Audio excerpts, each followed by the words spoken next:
So good morning one and all. We are again back with the English class today. Alright. और आज हम लोगों ने कल टेंसेस स्टार्ट किए थे उसको ही आगे कंटिन्यू करेंगे. Alright. आज की क्लास शुरू करने के पहले कल की क्लास का एक छोटा सा शॉर्ट समरी जिससे आपको भी रिवीजन हो जाएगा और आप आगे की चीज़ों को कोरिलेट कर पाएंगे.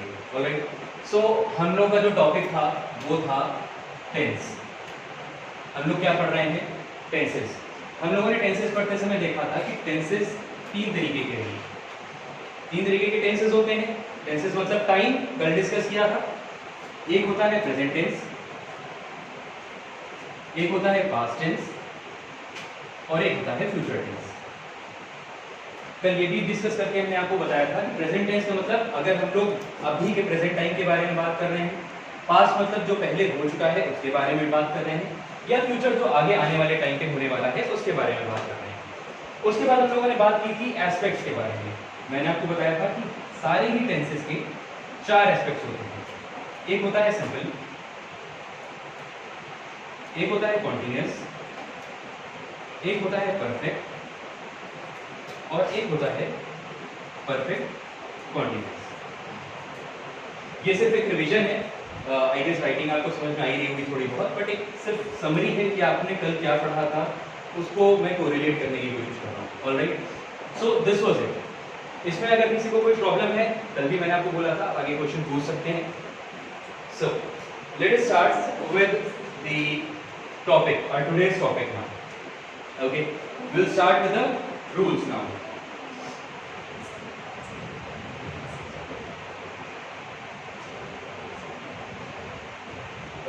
Here are the rules. कल की बातें, present tense, past tense, future tense, और हर एक टेंस में we have four aspects. This is what I told you yesterday also. यही मैंने आपको कल बताया था. तीन तरीके के टेंस और इन हर टेंस के चार एस्पेक्ट्स. ऑलराइट. अब आज बेसिकली हम लोग जो बात करेंगे वो सिर्फ और सिर्फ बात करेंगे प्रेजेंट टेंस पर. प्रेजेंट टेंस मतलब अभी, एट प्रेजेंट के बारे में हम लोग बात करेंगे.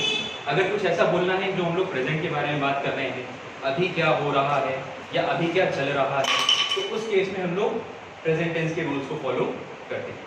अब रूल्स को जब हम लोग फॉलो करते हैं तो उस रूल्स को पढ़ने के पहले मैं एक चीज़ आपको बताना चाहता हूँ कि एट प्रेजेंट टाइम मैं ये मानता हूँ कि आपको वर्ब्स क्लियर है कि वर्ब क्या होते हैं. कल भी मैंने डिस्कस किया था.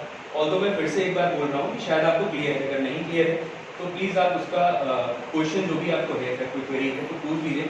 उसके बाद ही आपको ये चीज़ें समझ में आएंगी. Number 1. Number 2, forms of verb. Forms of verb आप क्लास 3rd 4th क्लास से पढ़ रहे हैं. 3 फॉर्म्स होते हैं वर्ब के. सबको पता है. सबसे आसान जो आप लोग पढ़ते हो वो होता है ईट, एट, ईटन. इससे आपको कहीं ना कहीं कुछ ना कुछ याद आ जाएगा कि फॉर्म ऑफ वर्ब क्या होता है. अब यहाँ पे जो ईट है ये है हमारा first form of verb, ate second form of verb and eaten is third form of verb. तो ये वर्ब फॉर्म्स आपको क्लियर होने चाहिए. सारे वर्ब्स के बहुत सारे आपको पहले की क्लासेस में भी बताया जा चुका है. जस्ट इन केस नहीं है तो आप अपने रिस्पेक्टिव बुक को रेफर कर सकते हैं और इन वर्ब फॉर्म्स को पढ़ सकते हैं. क्योंकि अगर आपको ये वर्ब फॉर्म्स नहीं पता है तो आप इस चार्ट का इस्तेमाल नहीं कर पाएंगे.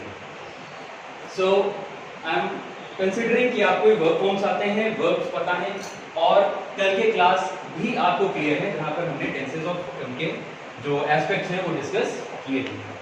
Now I will start with the first form, first tense, the present tense. Alright. अब इस प्रेजेंट टेंस में भी मैं सिंपल फॉर्म के बारे में बात करूंगा. सिंपल फॉर्म जिसको हम लोग कभी कभी इनडेफिनेट फॉर्म भी बोलते हैं. कहीं पे लिखा होगा सिंपल प्रेजेंट, कहीं पर लिखा होगा प्रेजेंट इंडेफिनिट. ऑलराइट. तो आप कंफ्यूज मत हो जाइएगा. Simple form is the only indefinite form. ठीक है. अब एक सेंटेंस मैं आपके सामने लिखता हूं. ही राइट्स. ही राइट्स. यहां पे वर्ब क्या है? राइट इज अ वर्ब कि वो लिख रहा है. ऑलराइट. यहां पर हम लोगों ने एस या ई एस ऐड किया है, पर क्या हम लोग यहां पे ये बता रहे हैं कि वो अभी भी लिख रहा है क्या, या क्या उसने लिखना बंद कर दिया है क्या, या वो लिख रहा था और लिखने के बाद कंप्लीट कर चुका है, टाइम को स्पेसिफाई कर रहे हैं? नहीं. हम लोगों ने यहाँ पे सिर्फ लिखा है कि उसने लिखा, क्या लिखा, अभी भी लिख रहा है, लिख चुका है, ये सब कुछ नहीं बोला, मैंने सिर्फ सिंपली बोला ही राइट। तो ये आता है हमारा first form, means the first aspect, the present aspect, जहां पर हम लोग वर्ब का फर्स्ट फॉर्म यूज करते हैं सबसे पहले और उसके साथ एस या ईएस ऐड कर लेते हैं। ठीक है, इस सेंटेंस में भी हम लोगों ने क्या किया, ही राइट्स। ओके, तो यहाँ पे हम लोग फर्स्ट फॉर्म लिया राइट और उसके साथ हम लोगों ने एस ऐड कर दिया, ऐसा कुछ। First form the verb is right and we have added S to it. ठीक है, तो हमारा सेंटेंस क्या बन गया, he writes and this particular sentence is in the simple present form. ठीक है, यहाँ तक अगर कोई प्रॉब्लम है you can ask me again, I'll explain it one more time. All right, then the next is progressive form. Sir ji progressive form क्या होता है, तो आपने बोला ही नहीं था। प्रोग्रेसिव फॉर्म होता है कंटिन्यूअस फॉर्म। प्रोग्रेशन का मतलब होता है something which is being continuously being done, जो लगातार कुछ चीजें अगर हो रही हैं तो वो होता है प्रोग्रेशन में, इसको हम लोग कॉन्टिन्यूअस भी बोलते हैं। तो आप कंफ्यूज मत होइएगा, this is nothing but the continuous aspect of the tenses. Present continuous मतलब प्रेजेंट प्रोग्रेसिव फॉर्म, समझ में आया? अब यहाँ पर रूल क्या दिया हुआ है, am is are plus first form plus ING. अब ये कहाँ क्या यूज होता है, कैसे यूज होता है, कैसे यूज करेंगे सर? तो अगर आपको याद होगा, पहले आपने पढ़ा है या नहीं भी पढ़ा है तो मैं आपके रिविजन के लिए बता देता हूँ। हम लोग 3 वर्ड्स यूज करते हैं, इज, एम, आर। इज हम लोग यूज करते हैं जब हमारा हमें सिंगुलर फॉर्म में सेंटेंस लिखना होता है, यानी हमारा जो वर्ब होता है वो सिंगुलर होता है, तो हम लोग क्या यूज करते हैं, इज।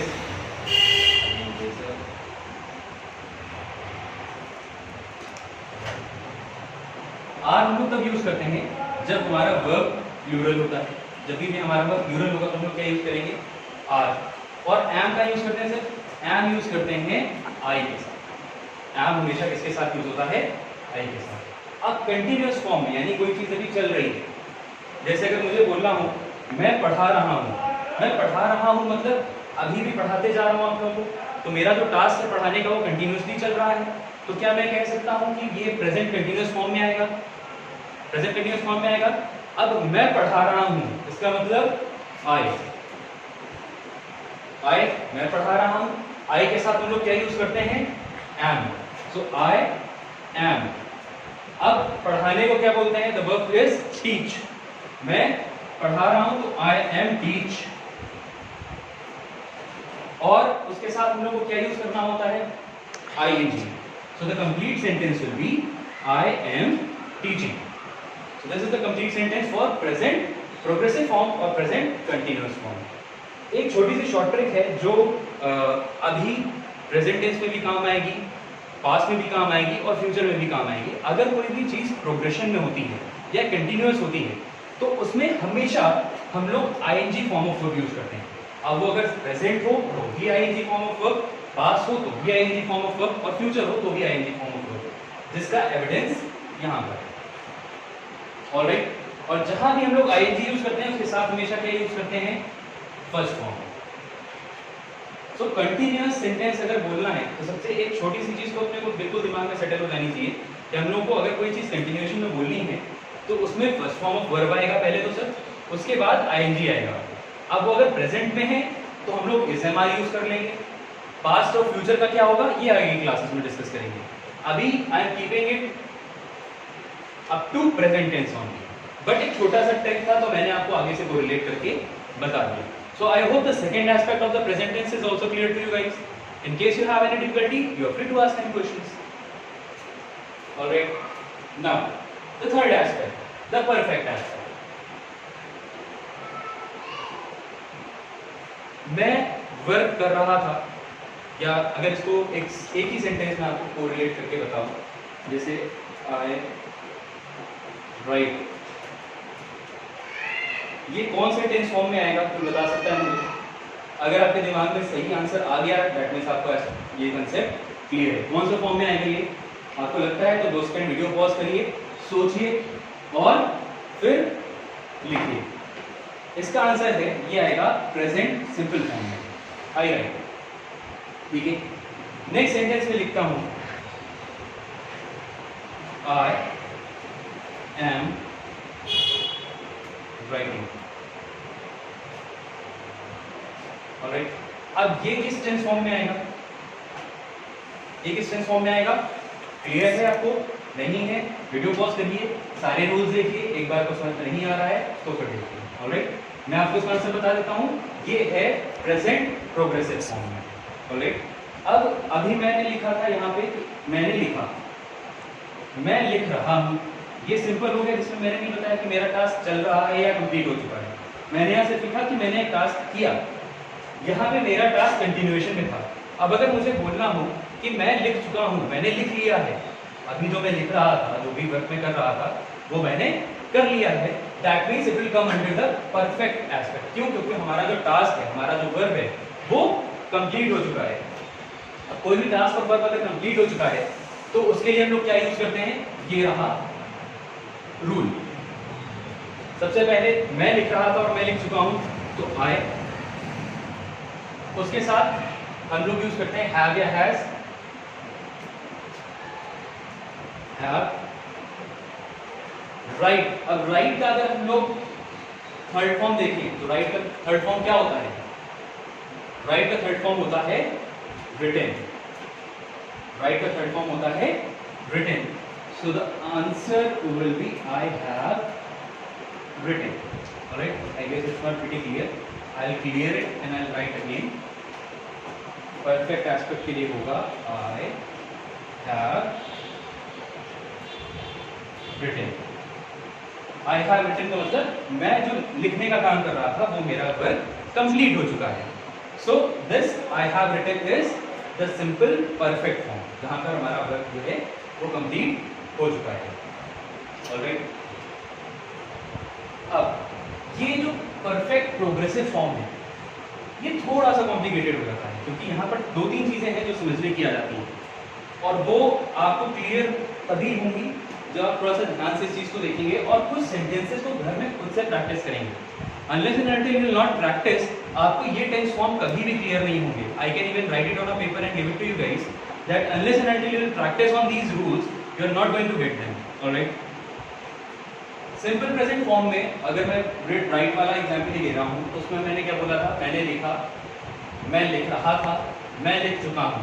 अब यहाँ पे परफेक्ट भी है और प्रोग्रेसिव भी है। दैट मीन्स हमारा कोई ऐसा टास्क है जो अभी मैं कर रहा था और वो कंप्लीट हो गया। मुझे बोलना है मैं अभी कोई टास्क कर रहा था और वो वर्क मेरा कंप्लीट हो गया। तो यहाँ पर एक चीज ऐड होती है, वो होता है, यहाँ पे हम लोग बताते हैं time. We specify time. Alright, इसके एग्जाम्पल्स मैं आपको दे देता हूँ।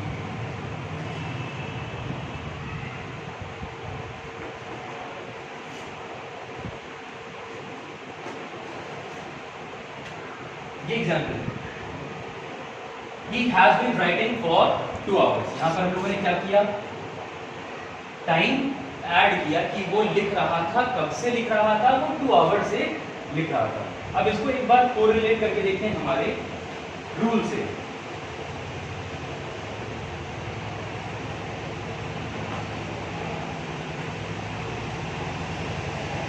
या मैं अपने बारे में बात कर रहा था तो आई स्टार्ट विद आई